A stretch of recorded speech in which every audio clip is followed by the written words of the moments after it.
meditar na palavra do Senhor, né? É o que a gente sabe fazer, né? É o que o Senhor nos ensinou, é o que nós sabemos fazer. Então vamos aproveitar para meditar. Pessoal, se der para colocar um pouquinho mais de luz aqui, eu achei que eu ia conseguir enxergar, mas já estou chegando na metade da minha vida aqui na Terra e sabe como é.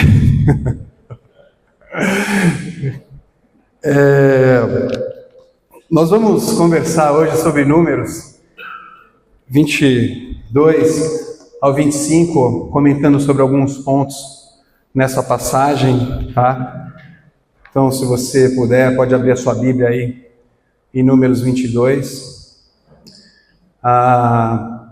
Os nossos irmãos da projeção também vão estar passando aqui no projetor. E a gente vai conversar sobre um homem chamado Balaão, né? Um homem que, como a gente conversa nas reuniões aqui de colunas, muitas vezes, assim, é uma incógnita, né, na Bíblia. E ele é um homem que ele ouve de Deus, ele profetiza, ele chega a direcionar, né, o povo de Israel. Só que num momento depois ele gera um grande tropeço para a nação de Israel. Então estudiosos discutem, né, teólogos discutem se ele realmente é um profeta ou um falso profeta, porque ele apresenta assim, no decorrer da passagem, os dois comportamentos. E a Bíblia relata em diversos outros pontos a conclusão dessa história, desse conteúdo, desse relato bíblico, o que se pode aprender, né? O que foi aprendido sobre isso. Então é uma passagem bem interessante que nós temos na palavra. Tá? Capítulo 22, versículo 1.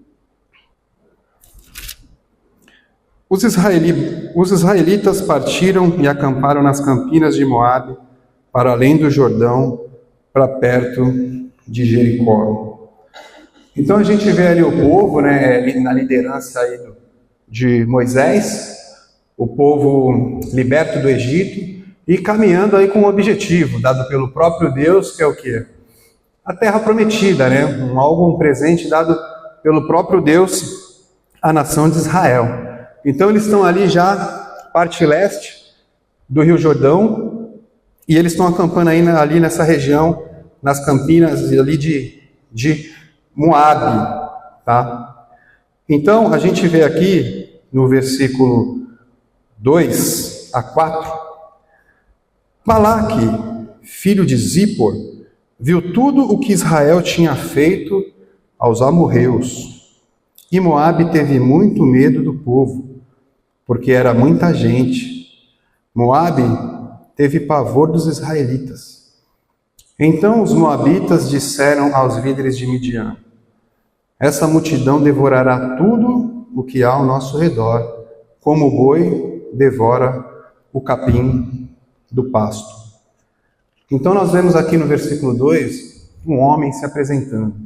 Quem é esse homem? Esse homem é Balaque, é o rei dos moabitas. Os moabitas habitavam ali naquela região, onde os israelitas estavam ali se aproximando, certo? E Balaque, como rei, como líder, ele estava preocupado ali, né, com aquele realmente enxame de abelha que os israelitas eram, porque eram muitos homens, certo? E o que acontece? Acontece que a Bíblia fala que ele sabia o que os israelitas haviam feito com os amorreus. Os amorreus foi um outro povo ali, que em algum outro momento conquistou Moabe e habitava naquela região, e Israel já havia subjugado com o poder do Senhor o povo amorreu. Então Balaque estava com medo. Opa, nós seremos o próximo, então o que nós vamos fazer, né? O que nós iremos fazer? Então o que acontece na sequência aqui, no versículo 3 e 4, a Bíblia fala para a gente que Moabe teve muito medo, né? Então os moabitas foram falar ali com outro povo que morava ali do lado também, próximo, que eram o povo de Midian, Moabe e Midian, os midianitas. Eram povos ali praticamente vizinhos, eram povos que guerreavam historicamente entre si, só que comumente, quando era contra Israel, eles costumavam se juntar para guerrear em favor de Israel. Então, a Bíblia fala aqui que os moabitas disseram aos líderes vizinhos, aos líderes de Midian: esta multidão devorará tudo que nós temos, né? Ou seja, eles estavam ali compartilhando o receio, ou até mesmo o medo que eles tinham, né? Então nós vamos ver aqui que na sequência o rei Balaque, ele vai mandar chamar um homem chamado Balaão, versículo 4 a 7. Então os moabitas disseram aos líderes de Midian: essa multidão devorará tudo o que há ao nosso redor, como o boi devora o capim do pasto. Balaque, filho de Zippor, rei de Moabe naquela época, enviou mensageiros para chamar Balaão, filho de Beor, que estava em Petor, perto do Eufrates, em sua terra natal. A mensagem de Balaque dizia: um povo que saiu do Egito cobre a face da terra e se estabeleceu perto de mim. Venha agora lançar uma maldição contra ele, pois é forte demais para mim. Talvez então eu tenha condições de derrotá-lo e de expulsá-lo da terra, pois sei que aquele que você abençoa é abençoado, e aquele que você amaldiçoa é amaldiçoado. Os líderes de Moabe e os de Midian partiram, levando consigo a quantia necessária para pagar os encantamentos mágicos. Quando chegaram, comunicaram a Balaão o que Balaque tinha dito. Então, Balaque manda chamar a Balaão. Só para você ter uma ideia, ainda no livro de Números é atualizado um censo do número dos israelitas, e só de homens eram cerca de 600 mil homens. Se você somar aí mulheres e crianças, você pode ali colocar cerca de 2 milhões de pessoas. Então, realmente, esse medo dele fazia bastante sentido, né? Então, esse Balaão, quem é esse homem Balaão? Né? Ele era um homem dali da região ali da Mesopotâmia, né? Atual ali Iraque e Kuwait, né? No mapa atualizado. E ele tinha esse perfil. Que perfil? Essa capacidade de abençoar ou amaldiçoar os outros. Então ele era famoso, né, por fazer isso. E o que acontece? Qual era a crença da época?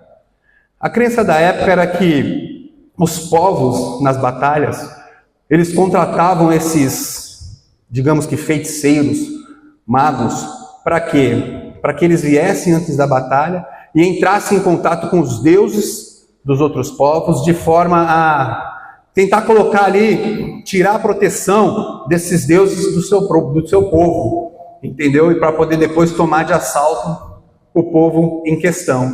Então era muito comum eles trazerem esses magos para fazer esses encantamentos, certo? E qual era o objetivo de Balaão então ali? Era simplesmente tirar a proteção do Deus de Israel, da nação de Israel. Esse era o objetivo dele ali, tá? Realmente é difícil de entender, mas é o que a Bíblia relata, né? Balaão não era um judeu, e ele era um homem pagão, né? Mas a Bíblia fala que ele conversou com Deus, ele até foi direcionado por Deus, e chegou a conversar, né, com Deus, como a Bíblia nos relata. Valores para encantamentos. Era muito comum também se levar uma certa quantia para esses homens aí realizar esses encantamentos. Vamos ver aqui do versículo 8 ao 12. Disse-lhes Balaão, só um adendo, agora a gente vai ver a vontade direta de Deus sendo dita aqui, tá? Para Balaão. Versículo do 8 ao 12. Disse-lhes Balaão, passem a noite aqui e eu lhes trarei a resposta que o Senhor me der. E os líderes moabitas ficaram com ele. Deus veio a Balaão e lhe perguntou: quem são esses homens que estão com você? Balaão respondeu: a Deus. Balaque, filho de Zippor, rei de Moabe, enviou-me essa mensagem: um povo que saiu do Egito cobre a face da terra. Venha agora lançar uma maldição contra ele. Talvez então eu tenha condições de derrubá-lo e de expulsá-lo. 12. Mas Deus disse a Balaão: não vá com eles. Você não poderá amaldiçoar este povo, porque é povo abençoado.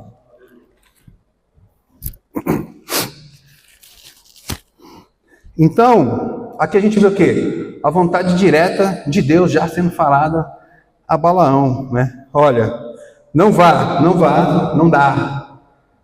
É povo abençoado, meu povo. Não vai dar certo, hein? Que você está querendo fazer. Você não poderá amaldiçoá-lo. Versículo 13 ao 17. Agora, o que a gente vai ver aqui, pessoal?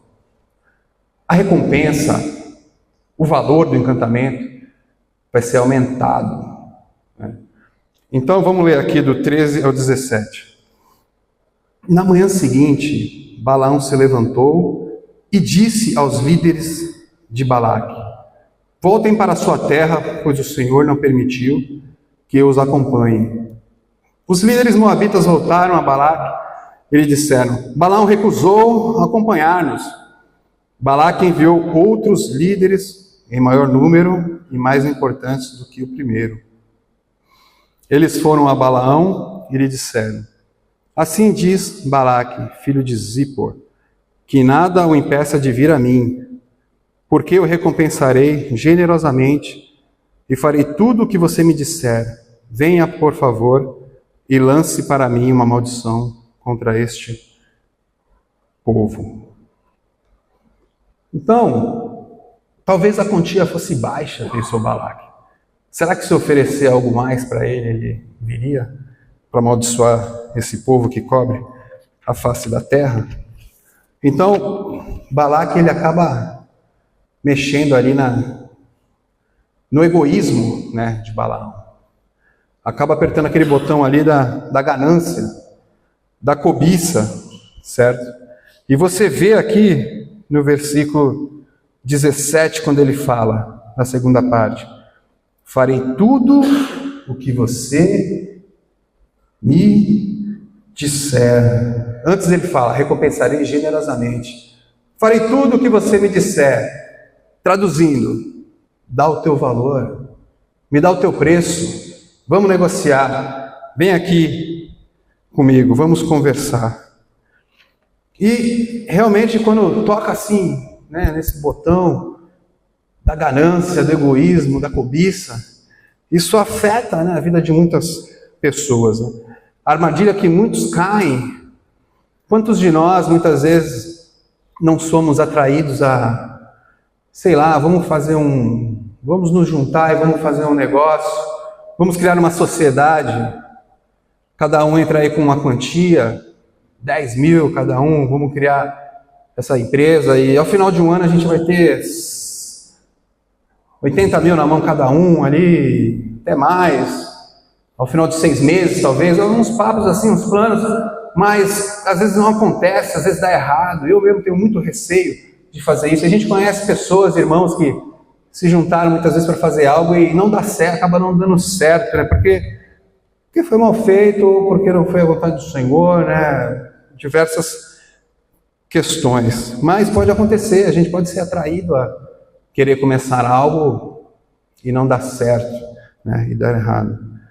Obviamente, o dinheiro é bom, ele é maravilhoso, é uma bênção. Né? Na mão de alguém que tem uma boa cabeça, tem submissão ao Senhor, você pode fazer coisas maravilhosas, né? Pode servir, pode liberalizar, pode abençoar vidas de pessoas.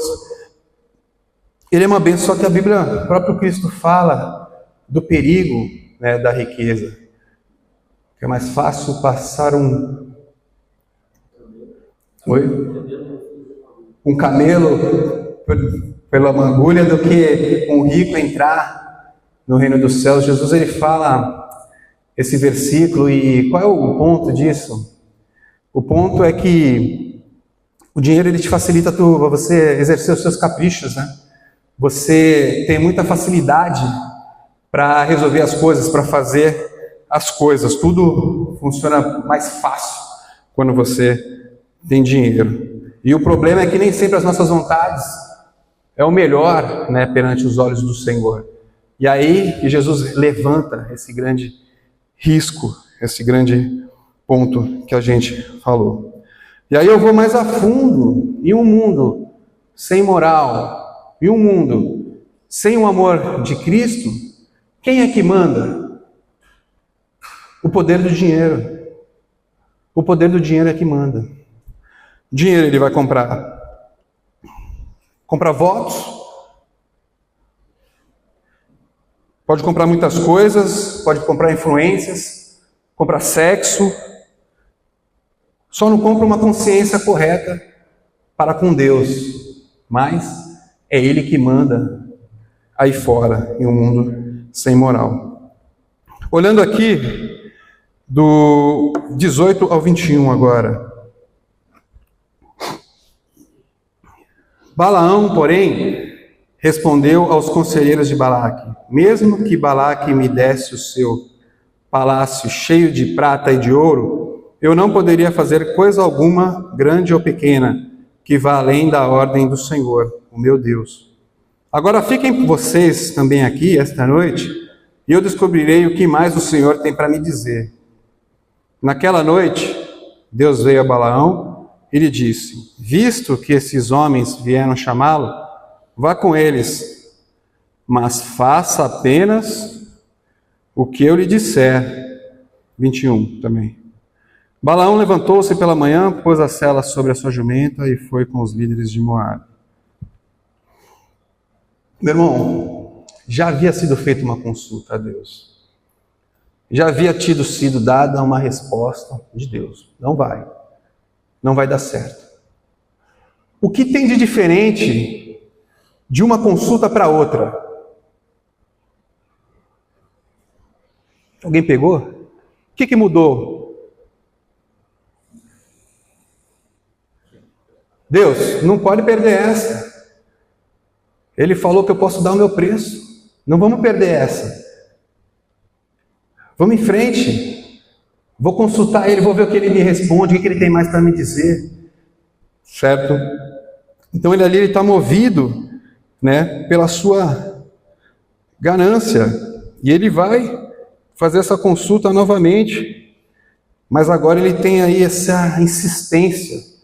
Ele tem um senso assim de urgência. Eu não posso perder essa oportunidade. Deus, não vamos perder essa oportunidade. É engraçado, porque muitas vezes a gente até nos encontramos em situações assim, semelhantes, né? Então o que acontece aqui?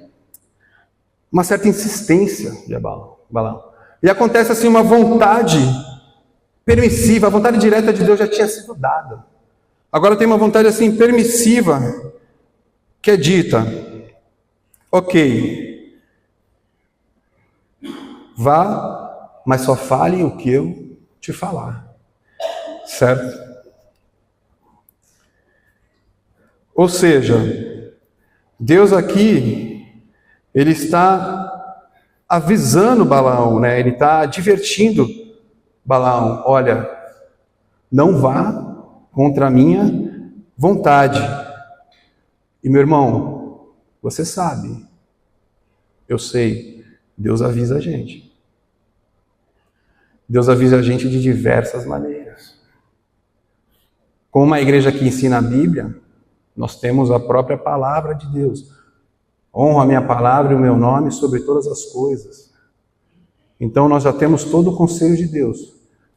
Mas Deus pode nos avisar por um irmão. Pode dar sonho, pode dar visão. Tudo de acordo com a sua palavra. Tudo tem que ser de acordo com a palavra do Senhor. E o Senhor, ele está advertindo Balaão aqui, né? Não vá além do que eu falar. Deus ele não está feliz com a ida de Balaão. Só que ele, feliz com a sua riqueza, com o seu plano, com o seu futuro, ele selou a jumenta e foi, né? Pensando ali no seu patrimônio, o que ele poderia aumentar, funcionários, novos planos, novas coisas. Que bênção! Olhando aqui, versículo 22 a 26, agora, vamos ver aqui a passagem da jumenta e Balaão, 22 a 26.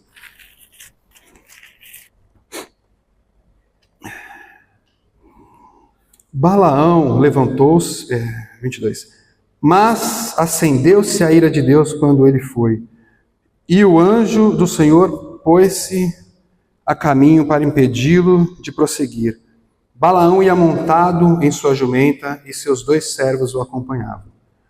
Quando a jumenta viu o anjo do Senhor parado no caminho, empunhando uma espada, saiu do caminho e foi-se pelo campo. Balaão bateu nela para fazê-la voltar ao caminho. Então o anjo do Senhor se pôs num caminho estreito entre 2 vinhas com muros dos 2 lados. Quando a jumenta viu o anjo do Senhor, encostou-se no muro, apertando o pé de Balaão contra ele. Por isso ele bateu nela de novo. O anjo do Senhor foi adiante e se colocou num lugar estreito, onde não havia espaço para desviar-se nem para a direita, nem para a esquerda. Então a gente nota aqui que a jumenta, ela percebe, né, o anjo, e Balaão não percebe a presença do anjo do Senhor, né? E ela tenta se desviar, não quer passar por ali, fica assustado e Balaão pensa que é pirraça, né? Começa a bater, brigar com a jumenta, entendeu que a jumenta não queria fazer a vontade dele, então ela passa a bater na jumenta, certo? Eu lembro que o pastor viu, há uns cultos atrás, ele comentou que os animais eles obedecem ao Senhor, né? Eu guardei isso que ele falou. Do versículo 27 a 31, quando a jumenta viu o anjo do Senhor, deitou-se debaixo de Balaão. Acendeu-se a ira de Balaão, que bateu nela com uma vara. Então o Senhor abriu a boca da jumenta e ela disse: Balaão, que foi que eu lhe fiz para você bater em mim 3 vezes? Balaão respondeu à jumenta: você me fez de tolo. Quem dera eu tivesse uma espada na mão e eu a mataria agora mesmo. Mas a jumenta disse a Balaão: eu não sou sua jumenta, que você sempre montou até o dia de hoje? Tenho eu o costume de fazer isso com você? Não, disse ele. Então o Senhor abriu os olhos de Balaão e ele viu o anjo do Senhor parado no caminho, empunhando a sua espada. Então Balaão inclinou-se e prostrou-se o rosto em terra. Então começa um diálogo aqui entre Balaão e a jumenta, né? Realmente você pode falar, André, parece um nível de loucura aí, um diálogo com um homem, com um animal. Só um jumento para acreditar nisso que você está me falando, né? Mas assim, eu ficaria espantado se um jumento falasse comigo, com certeza, né? Mas Deus pode fazer tudo, né? Deus pode fazer qualquer coisa, Ele é o Criador de todas as coisas, e a Bíblia fala que Deus fez aquela jumenta falar com Balaão, certo?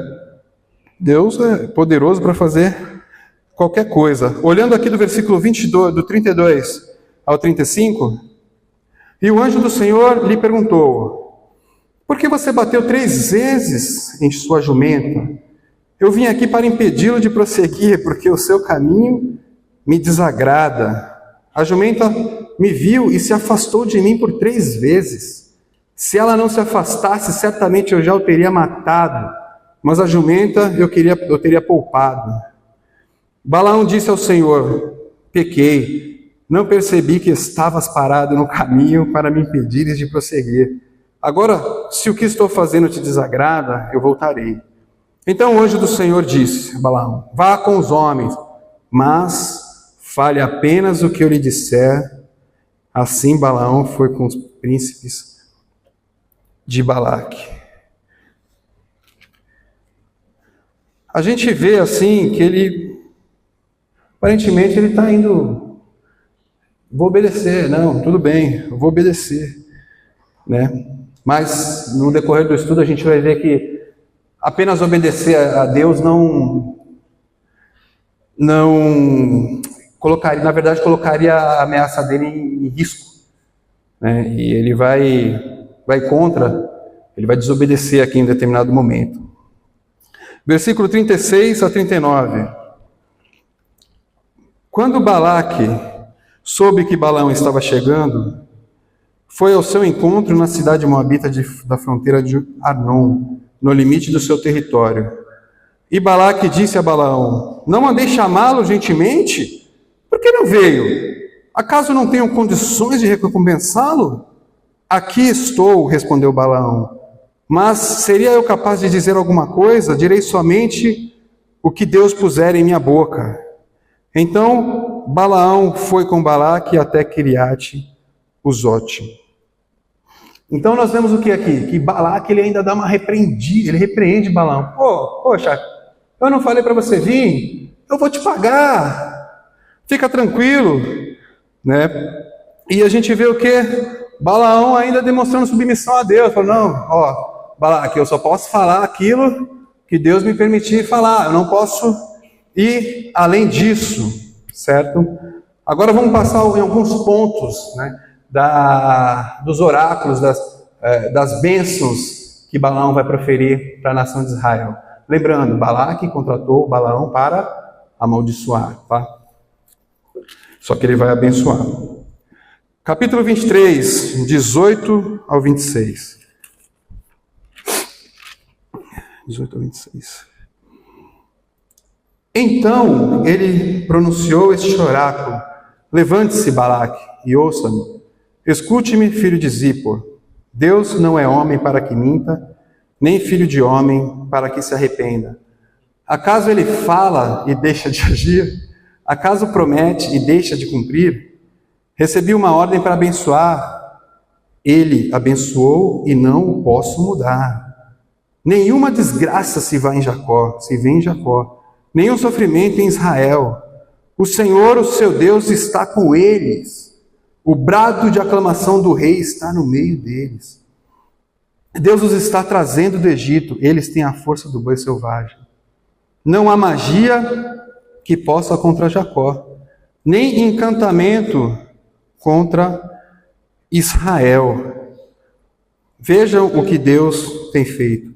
O povo se levanta como leoa, levanta-se como leão, que não se deita, até que devore a sua presa e beba o sangue das suas vítimas. Balaque disse então a Balaão: não os amaldiçoe, nem os abençoe. Balaão respondeu: não lhe disse que eu devo fazer tudo o que o Senhor disser? Então a gente vê aqui que Balaão, ele fala o que Deus falou para ele abençoa, né? Eu vou abençoar então, né? Ele abençoa e Balaque, ele fica ali, poxa, o que você está fazendo? Eu pedi para você fazer outra coisa, não faça mais nada, então, né? Quando ele fala que não amaldiçoe nem o abençoe, né? Dando sequência aqui. Eu queria comentar sobre esse versículo 23. Não há magia que possa contra Jacó, nem encantamento contra Israel. Talvez na sua vida você possa assim, ter uma preocupação, né? Poxa, eu sou filho de Deus, eu sou cristão e eu acho que alguém jogou um feitiço contra a minha vida, fizeram uma macumba contra mim, as coisas não estão indo bem, não estão avançando. Lembre-se, meu irmão, você é selado pelo poder de Deus. Você é selado pelo poder do Senhor Jesus. Amém? Então, sobre a tua vida não vale encantamento. Agora, alguém que não tem o Senhor, não tem a presença do Senhor, essa pessoa está vulnerável, né, a todo o mal que existe. A Bíblia fala em 1 João 3, 8, acho que a gente vai passar aqui no slide. 1 João 3, 8, que o Filho de Deus se manifestou para destruir as obras do diabo. Então você é do Senhor, né? Você pertence ao Senhor. Amém? Então Balaão, ele ainda está submisso a Deus, ainda está indo ali de forma submissa. Vamos aqui para o 24, capítulo 24, do 1 ao 14. Quando Balaão viu que agradava ao Senhor abençoar Israel, não recorreu à magia como nas outras vezes, mas voltou o rosto para o deserto. Então viu Israel acampado tribo por tribo, e o Espírito de Deus veio sobre ele, e ele pronunciou este oráculo.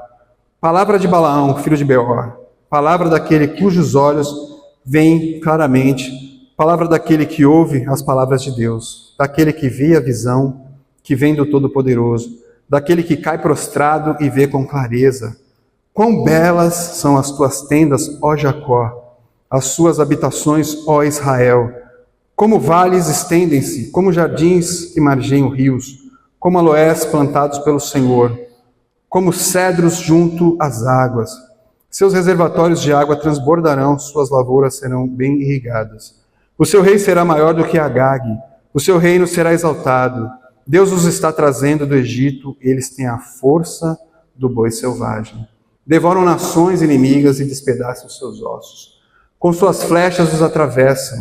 Como o leão e a leoa, eles se abaixam e se deitam. Quem ousará despertá-los? Sejam abençoados os que os abençoarem e amaldiçoados os que os amaldiçoarem. Então acendeu-se a ira de Balaque contra Balaão, e batendo as palmas das mãos, disse: Eu chamei para amaldiçoar meus inimigos, mas você já os abençoou 3 vezes. Agora fuja para a sua casa. Agora fuja para a sua casa. Eu disse que lhe daria generosa recompensa, mas o Senhor o impediu de recebê-la. Mas Balaão respondeu a Balaque: Eu não disse aos mensageiros que você me enviou? Mesmo que Balaque me desse o seu palácio, cheio de prata e de ouro, eu não poderia fazer coisa alguma de minha própria vontade? Boa ou má que vá além da ordem do Senhor? E devo dizer somente o que o Senhor disser? Agora estou voltando para o meu povo, mas venha, deixa-me adverti-lo do que este povo fará ao seu povo nos dias futuros. Então ele continua, versículo 1, ele nos mostra assim que realmente ele era um mago, né? Ele recorria à magia negra, mas ali naquele momento ele não recorreu à magia negra como nas outras, a magia na verdade, né? Como das outras vezes, certo? Ele foi tocado pelo Espírito do Senhor. Isso prova que ele era um feiticeiro, certo? E outro ponto que eu queria tratar aqui, ele continua a proferir bênçãos sobre Israel. E aqui para frente o diálogo entre Balaque e Balaão, ele fica um pouco mais tenso, né? Balaque fala para Balaão: tá bom, chega, vai embora. Vamos parar com isso. Teu Deus está impedindo, esse Deus está impedindo você de receber a tua recompensa. Então vamos dar sequência aqui. E Balaão aparentemente está submisso a Deus até o momento, tá? Agora chega a um ponto de mudança. 25, 1 ao 3. Enquanto Israel estava em Sitim, o povo começou a entregar-se à imoralidade sexual com mulheres moabitas, que os convidavam aos sacrifícios de seus deuses. O povo comia, se prostrava perante esses deuses. Assim Israel se juntou à adoração a Baal-Peor, e a ira do Senhor acendeu-se contra Israel. Ué, o que aconteceu? Aconteceu algo aqui muito ruim. Não fala aqui em números, mas Jesus fala por meio de João em Apocalipse, e outras passagens também fala que Balaão ele ensinou a Balaque, antes de ir embora, uma forma de fazer o povo de Israel entrar em maldição. E isso está em Apocalipse 2,14.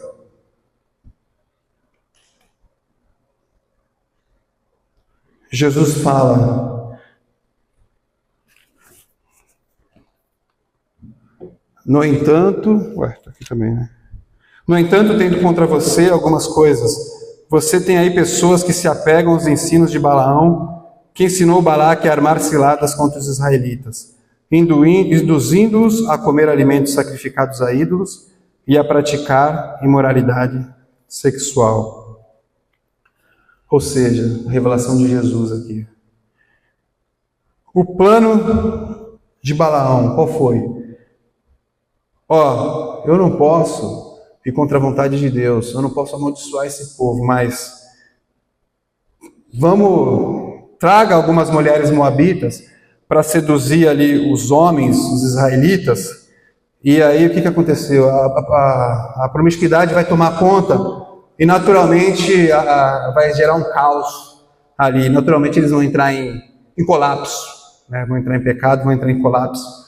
É uma prostituição espiritual na sequência, onde eles vão adorar também o Deus da fertilidade, o Deus do sexo, Baal Peor, né? Então ele age de forma muito, muito maldosa e cruel. Por que, André? Porque ele não queria perder a sua recompensa. Nós vemos aqui que começou com imoralidade sexual. A imoralidade sexual com as mulheres deu legalidade para imoralidade espiritual. Olha, já que a gente é tão amigo, tão íntimo, agora vocês podem vir e adorar os nossos deuses. Venham conosco, vamos adorar os nossos deuses. Isso, o mal entrou, né? Foi dado legalidade para o mal. Então, legalidade, né? Sobre a palavra legalidade. Tudo é regido por leis, né? A sociedade é regida por leis para manter a estabilidade. Imagina o trânsito sem as regras de trânsito. Imagina sem semáforo, como seria? Como seria algo bagunçado. Então existem leis. A natureza também tem as suas leis. Por exemplo, a lei da gravidade, que suga os corpos, né, para a terra. Nós temos aí que ela influencia no ciclo das águas.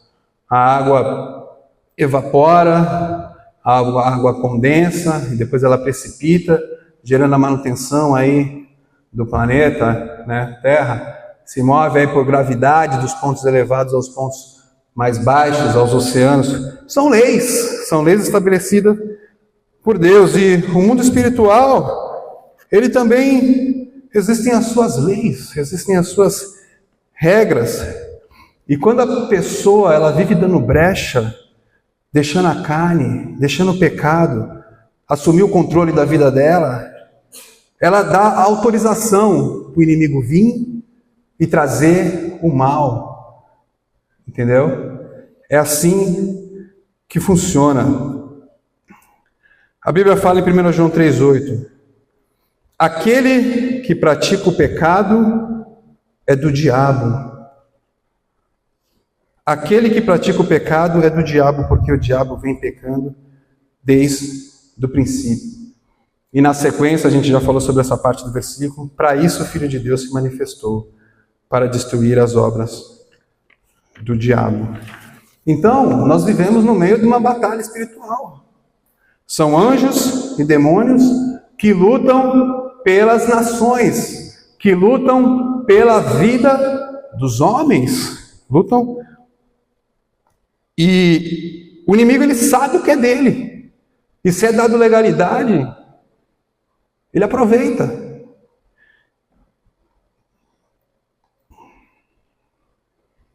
Sexualidade.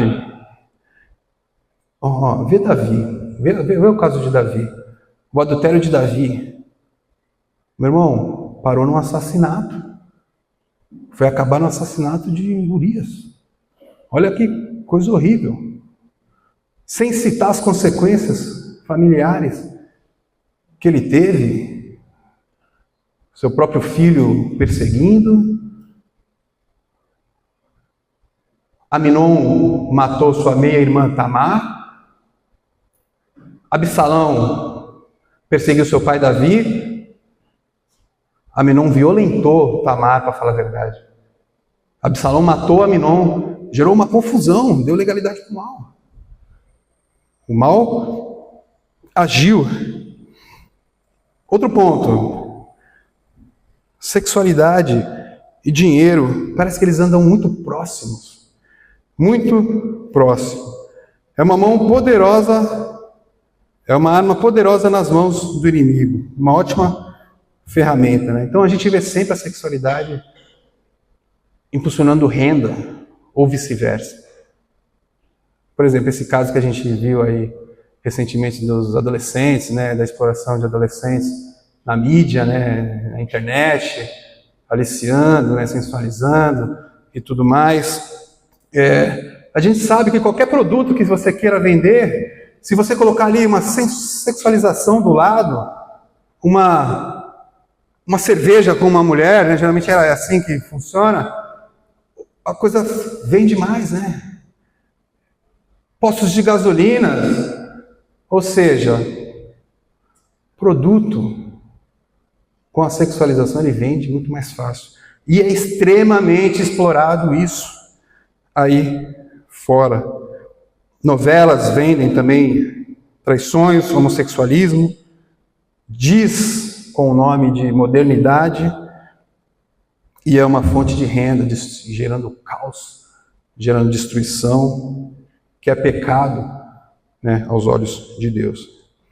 Tem uma entrevista com o pastor Chuck, fundador do Ministério do Calvário, dos anos 60, que o entrevistador pergunta para ele: Pastor Chuck, qual é o conselho que você dá a novos pastores? E o Chuck responde assim: olha, o primeiro conselho é para tomar cuidado quando a igreja começar a crescer e ganhar notoriedade, porque juntar muitas pessoas, porque vai começar a vir dinheiro, né? E é uma tentação o pastor querer se beneficiar daquilo para ele próprio, né? Ou ele se achar que ele é o tal naquela obra, ele que está fazendo aquilo acontecer e tomar a glória do Senhor, né? Isso é um grande ponto de destruição. E interessante que na sequência o pastor Chuck fala assim: e o outro seriam mulheres atraídas pelo poder, que poderia se envolver imoralmente, sexualmente, num momento de fraqueza do pastor, entendeu? Meu irmão, os dois pontos que está aí fora, que é a realidade. Dinheiro e imoralidade sexual, né? Que é o que a gente vê aqui na passagem de Balaão. Terrível a atitude de Balaão, destruidor, movido por uma grande recompensa. A palavra nos adverte em 2 Pedro 2, 14 ao 15. Tendo os olhos cheios de adultério. Isso sobre falsos mestres, tá, pessoal? Nunca param de pecar. Iludem os instáveis e têm o coração exercitado na ganância. Malditos, eles abandonaram o caminho reto e se desviaram, seguindo o caminho de Balaão, filho de Beor, que amou o salário da injustiça.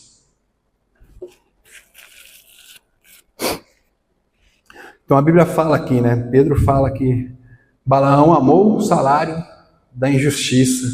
Isso é uma armadilha muito grande. Muito grande. Às vezes, muitos falsos profetas eles podem falar a verdade e enganar muitas pessoas. Só que eu gosto muito do versículo que Cristo nos passa em Mateus 7, do 15 ao 16. A Bíblia fala assim: cuidado com os falsos profetas. Eles vêm até vocês vestidos de peles de ovelhas, mas por dentro são lobos devoradores. Vocês os reconhecerão por seus frutos. Pode alguém colher uvas de um espinheiro ou figos de ervas daninhas?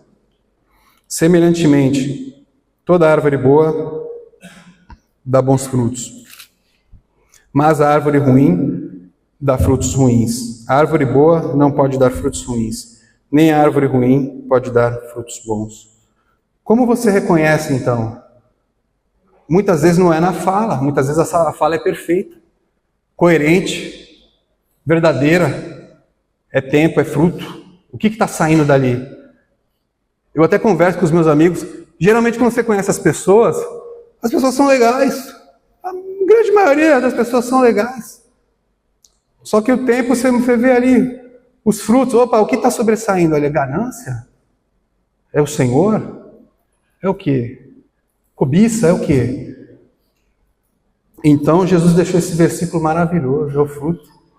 É o fruto que é dado. Satanás, quando ele não consegue um assalto frontal, tomar benefício, no caso aqui de Balaão, ele tenta outras formas. Quando ele não consegue a porta de entrada, ele tenta a porta lateral. Assim a gente viu na história da igreja. No início do Novo Testamento, a perseguição com uma violência cruel, uma violência mortal. E o sangue dos mártires regava e a igreja crescia e florescia cada vez mais. Só que depois o inimigo mudou a sua estratégia. Vamos então fazer o Estado virar amigo da igreja, né? E juntou igreja e Estado e diversas atividades pagãs se infiltraram na igreja, enfraquecendo a igreja. Então o inimigo tem as suas estratégias. Balaão, ele fez do mesmo jeito. Não conseguindo amaldiçoar diretamente, ele foi pela porta lateral.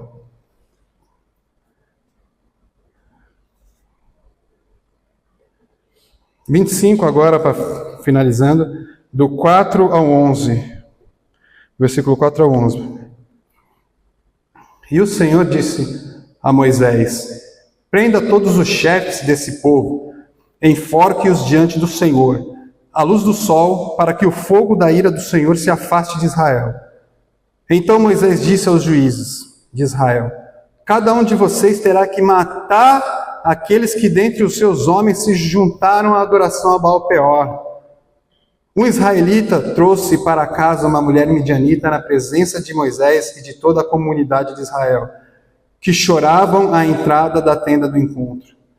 Quando Finéias, filho de Eleazar, neto do sacerdote Arão, viu isso, apanhou uma lança, seguiu o israelita até o interior da tenda e atravessou os dois com a lança. Atravessou o corpo do israelita e o da mulher. Então cessou a praga contra os israelitas.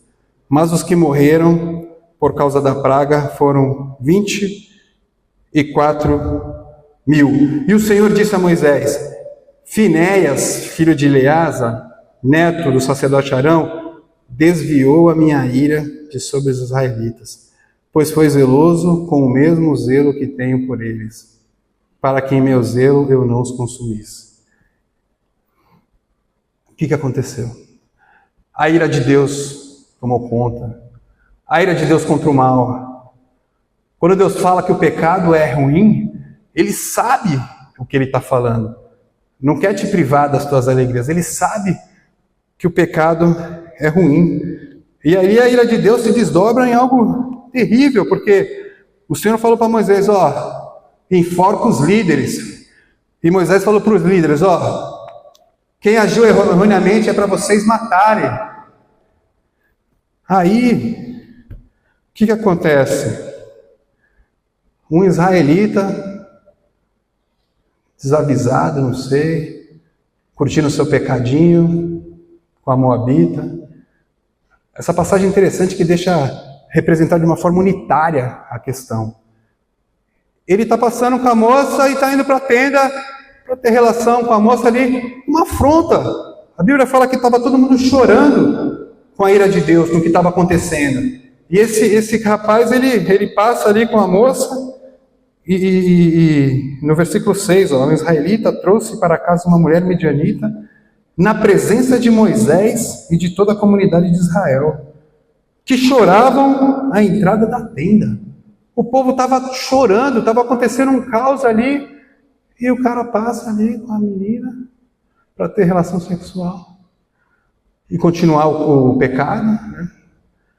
E aí entra em cena Finéias, neto, na verdade, de Arão. Ele pega e ele atravessa, ele mata os dois com uma lança, né? Ou seja, aquilo ali foi uma afronta. Foi uma afronta. E Talvez você se pergunte, poxa, André, eu já ouvi isso. Deus do Velho Testamento é diferente do Deus do Novo? As pessoas perguntam isso, já vi colegas meus que não conhecem, até ateus mesmo falarem, mas eu não entendi isso. É diferente porque está muito radical aqui. E eu fiquei pensando isso vários dias assim. A pergunta não foi para mim, mas eu saberia responder. Aí, sim. Quando você vê uma atitude radical de Deus acontecendo aqui, pensa na gangorra. Nesse lado aqui, sabe o que está? A cruz. O julgamento foi na cruz de Cristo. O julgamento da ira de Deus contra o pecado foi na cruz de Cristo.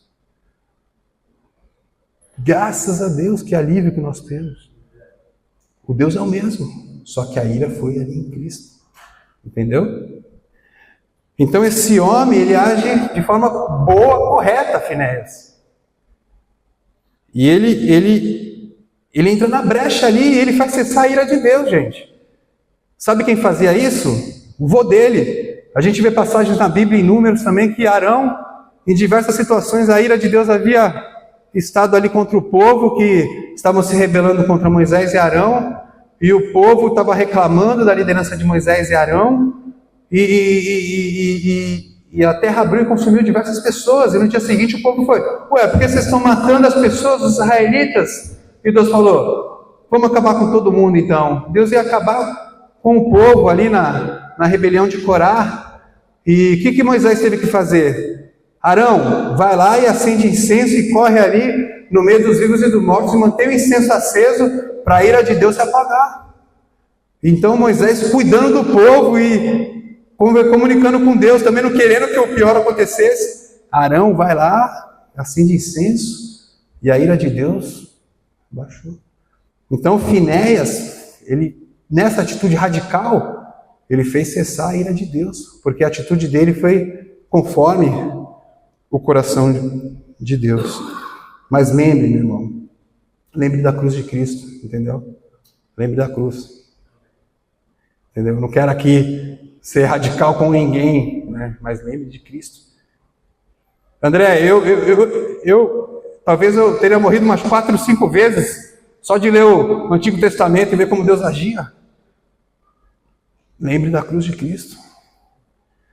Amém? Finalizando aqui, eu vou orar. Senhor Jesus, nós somos gratos a Ti e eu oro, Deus, que o Senhor nos ajude a Te amarmos em primeiro lugar, Senhor, e não ao dinheiro, não aos prazeres, não às conquistas, mas buscarem primeiro o reino de Deus, em amor a Ti, a Sua justiça, e todas as coisas seriam acrescentadas, Senhor, não serão acrescentadas por Ti, Senhor. Em nome de Jesus, meu Pai. Amém. Só um pensamento, então essa história de Balaão, ela mostra, né, que o desejo por bens materiais, por honrarias, pode levar alguém a se afastar dos caminhos do Senhor. Amém?